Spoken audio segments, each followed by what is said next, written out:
ಹುಣಸೂರು ಚಿನ್ನದಂಗಡಿ ದರೋಡೆ ಕೇಸ್ ತನಿಖೆ ಚುರುಕು. 5 ಇನ್ಸ್ಪೆಕ್ಟರ್ಗಳ ನೇತೃತ್ವದಲ್ಲಿ 5 ತಂಡ ರಚನೆ. ಆರೋಪಿಗಳು ಎಲ್ಲಿದ್ದಾರೆ ಎಂಬ ಬಗ್ಗೆ ಮಾಹಿತಿ ಕಲೆ.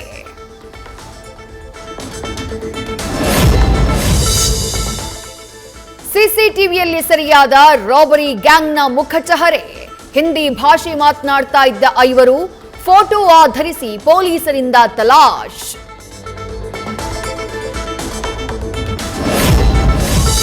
ಪರಿಚಿತರಿಂದಲೇ ದರೋಡೆ ನಡೆದ ಅನುಮಾನ. ಚಿನ್ನದಂಗಡಿ ಮ್ಯಾನೇಜರ್ ಸಿಬ್ಬಂದಿ ಕೈವಾಡದ ಬಗ್ಗೆಯೂ ತನಿಖೆ. ಎಲ್ಲರನ್ನ ತೀವ್ರ ವಿಚಾರಣೆ ನಡೆಸ್ತಾ ಇರೋ ಪೊಲೀಸರು.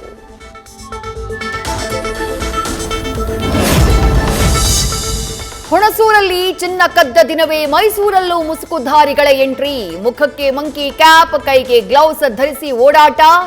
ರೂಪಾನಗರ ಬೋಗಾದಿಯಲ್ಲಿ ಚಲನವಲನ. ಚಿನ್ನಾಭರಣ ಅಂಗಡಿ ದೋಚಿದ್ದೂ ಇವರೇನಾ ಅನ್ನೋ ಅನುಮಾನ.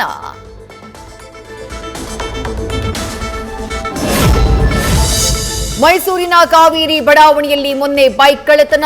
ನಿನ್ನೆ ಹುಣಸೂರಿನಲ್ಲಿ ಅದೇ ಬೈಕ್ನಲ್ಲಿ ಬಂದು ದರೋಡೆ. ಕದ್ದಿದ್ದ ಪ್ಯಾಷನ್ ಪ್ರೋ ಬೈಕ್.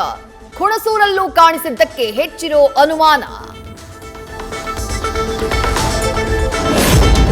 ಕ್ರೈಮ್ ಹೆಚ್ಚಾಗಿದೆ ಅಂತ ಹೇಳೋಕ್ಕಾಗಲ್ಲ. ಆರೋಪಿಗಳ ಸುಳಿವು ಗೊತ್ತಾಗಬೇಕು. ಎಲ್ಲ ಕೋನಗಳಿಂದಾನೂ ಪರಿಶೀಲನೆ ನಡೀತಾ ಇದೆ.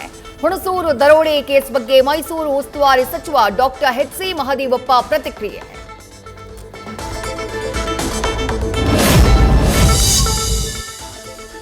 ಬೆಳಗಾವಿಯ ಕೆನರಾ ಬ್ಯಾಂಕ್ಗೆ ನುಗ್ಗಿ ಕಳ್ಳತನಕ್ಕೆ ಯತ್ನ. ತಡರಾತ್ರಿ 2 ಗಂಟೆ ಸುಮಾರಿಗೆ ಕಬ್ಬಿಣದ ಕಿಟಕಿಯನ್ನ ಕಟ್ ಮಾಡಿ ಒಳನುಗ್ಗಿದ್ದ ಖದೀಮರು.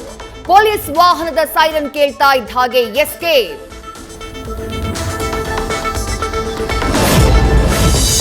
ಅಕ್ರಮ ಒತ್ತುವರಿ ತೆರವು ಕಾರ್ಯಾಚರಣೆ ಬಗ್ಗೆ ಮೂಗು ತೂರಿಸಿದ ಕೇರಳ ಸರ್ಕಾರ. ಕೋಗಿಲು ಸಂತ್ರಸ್ತರ ಬಗ್ಗೆ ಚರ್ಚಿಸೋಕೆ ಸಂಜೆ ಸಿಎಂ ಸಭೆ.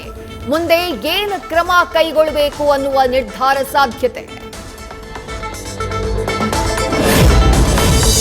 ನಿನ್ನೆ ವಸತಿ ಸಚಿವರ ಬೆನ್ನಲ್ಲೇ ಇವತ್ತು ಇಲಾಖೆಯ ಅಧಿಕಾರಿಗಳ ಭೇಟಿ.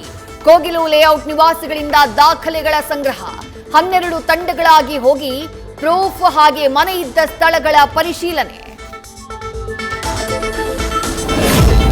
ಕಸ ವಿಲೇವಾರಿಗೆ ಸೀಮಿತ ಜಾಗದಲ್ಲಿ ಅನಧಿಕೃತವಾಗಿ ಶೆಡ್ ಹಾಕೊಂಡಿದ್ರು. ಕಾಂಗ್ರೆಸ್ ಸರ್ಕಾರ ಅವರನ್ನ ಒಕ್ಕಲೆಬ್ಬಿಸಿಲ್ಲ. ಯಾರ ಲಾಬಿಗೂ ಮಣಿಯಲ್ಲ. ಪುನರ್ವಸತಿ ಕಲ್ಪಿಸುವುದು ನಮ್ಮ ಜವಾಬ್ದಾರಿ. ಕೋಗಿಲು ಲೇಔಟ್ ತೆರವು ಬಗ್ಗೆ ಸಚಿವ ಮಹದೇವಪ್ಪ ಪ್ರತಿಕ್ರಿಯೆ. ಸ್ಥಳೀಯ ಸಂಸ್ಥೆಗಳಲ್ಲಿ ಏಕಾಂಗಿ ಸ್ಪರ್ಧೆ ಅಂತ ದೇವೇಗೌಡರಿಂದ ಘೋಷಣೆ. ಬಿಜೆಪಿ ನಾಯಕರ ಜೊತೆಗೆ ಸಭೆಗೆ ದಳಪಡೆ ತೀರ್ಮಾನ. ಫ್ರೆಂಡ್ಲಿ ಫೈಟ್ ಬಗ್ಗೆ ಚರ್ಚೆ ನಡೆಸಲಿರೋ ಕುಮಾರಸ್ವಾಮಿ.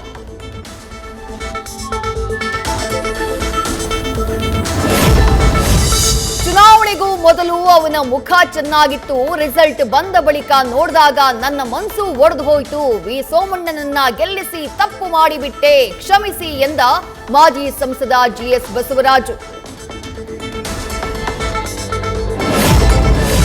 ಶಾಮನೂರು ಶಿವಶಂಕರಪ್ಪ ನಿಧನದಿಂದ ವೀರಶೈವ ಮಹಾಸಭಾ ರಾಷ್ಟ್ರೀಯ ಅಧ್ಯಕ್ಷ ಸ್ಥಾನ ತೆರವು. ಯಡಿಯೂರಪ್ಪಗೆ ಅಧ್ಯಕ್ಷ ಸ್ಥಾನ ಕೊಡೋ ಬಗ್ಗೆ ಚರ್ಚೆ. ಸಮುದಾಯದ ಪ್ರಶ್ನಾತೀತ ನಾಯಕರಾಗಿರೋದ್ರಿಂದ ಹೆಸರು ಮುನ್ನೆಲೆಗೆ.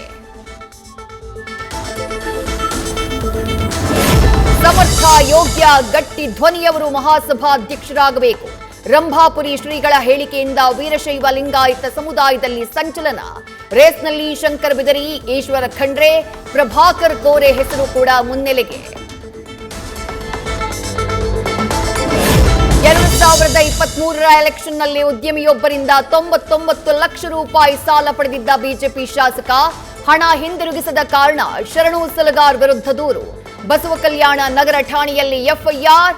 ಆರೋಪ ತಳ್ಳಿ ಹಾಕಿದ ಎಂಎಲ್ಎ. ಶಿವಮೊಗ್ಗದಲ್ಲಿ ಸರ್ಕಾರಿ ಜಮೀನು ಭೂಗಳ್ಳರ ಪಾಲು. ಕೋಟ್ಯಂತರ ರೂಪಾಯಿ ಬೆಲೆ ಬಾಳುವ ಗೋಮಾಳ ಪ್ರಭಾವಿಗಳ ತೆಕ್ಕೆಗೆ. ಮಾಜಿ ಸಂಸದ ಆಯನೂರು ಮಂಜುನಾಥ್ ಪುತ್ರನಿಂದ ವಸತಿ ಬಡಾವಣೆ ನಿರ್ಮಾಣ. ವಿದ್ಯುತ್ ಶಾರ್ಟ್ ಸರ್ಕ್ಯೂಟ್ನಿಂದ ಅಗ್ನಿ ಅವಘಡ. ವಿಜಯಪುರ ನಗರದ ಕೃಷ್ಣ ಹೋಟೆಲ್ ಧಗಧಗ. ಲಕ್ಷಾಂತರ ರೂಪಾಯಿ ಮೌಲ್ಯದ ವಸ್ತುಗಳು ಹಾನಿ. 2 ಗಾಯ.